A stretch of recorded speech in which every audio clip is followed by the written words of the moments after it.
This is one of the first activities that we'll get into that is related to research.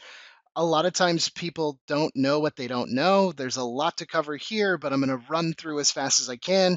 Feel free to pause, skip, whatever you want to do. Everything should be linked and easy to find. So, a very quick caveat or note: if you are not relocating or moving or taking a job in a different country, then you do not need this section.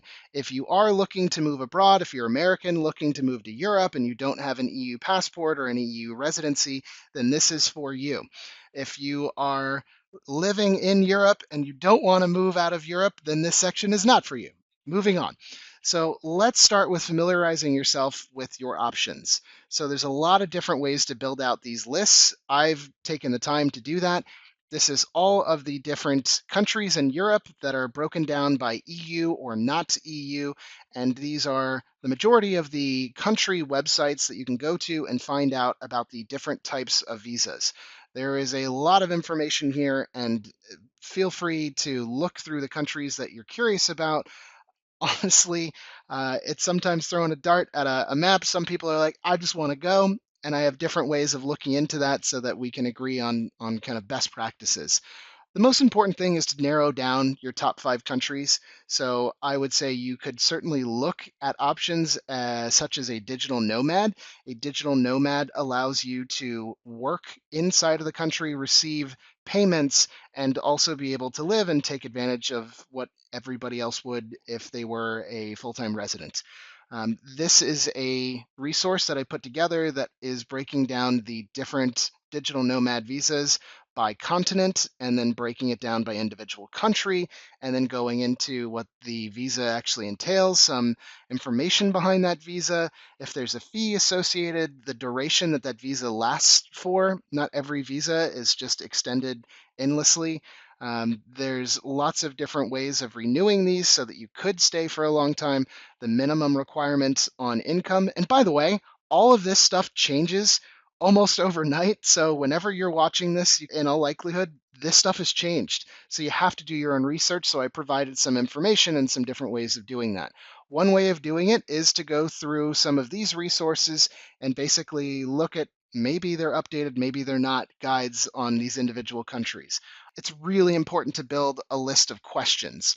So these questions are going to help you understand what you need to do, what the requirements are, whether or not you have the ability to potentially apply. So these are work visa questions and these are digital nomad questions. I've broken them down by specific areas, but ultimately it's up to you as to what you need to ask. And if you have additional things such as a spouse, a significant other that you'd like to take with you, pets, income kind of disparities, timeline constraints, you name it, plug in these questions when we get to the part of using the LLM.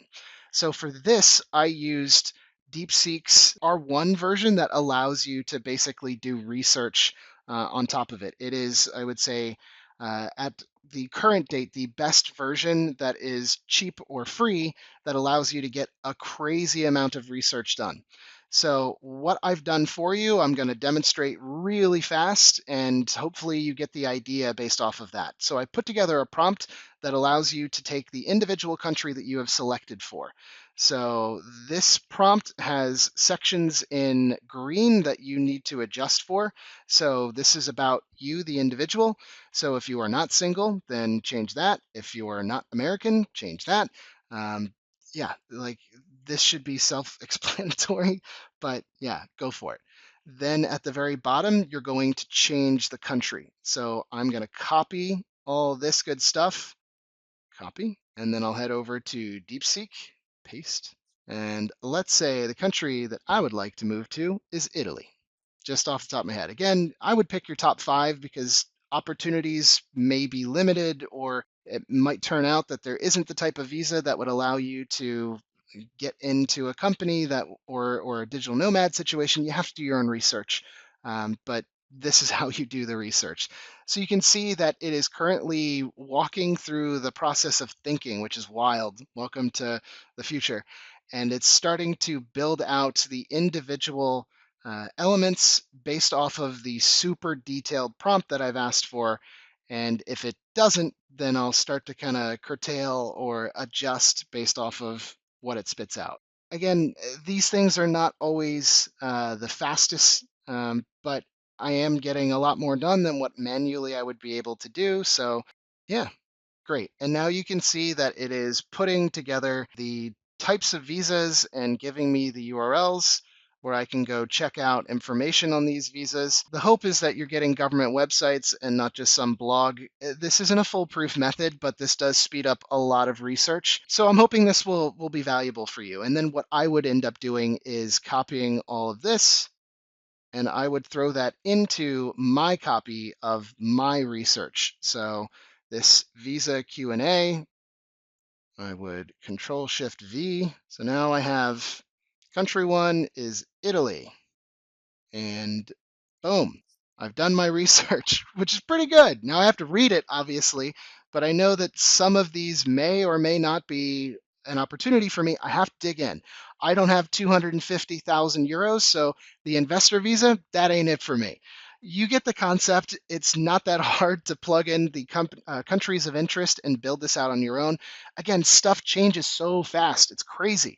So hopefully this helps and gives you some understanding of how to go about researching these things and getting the proper documentation so that then you can take it forward on the next step. So I have done the research, and yeah, then I might want to ask specific questions based off of what I've found, but that is kind of a case by case basis, and I'm not going to show you how to ask all these questions, but I hope this is a good starting point.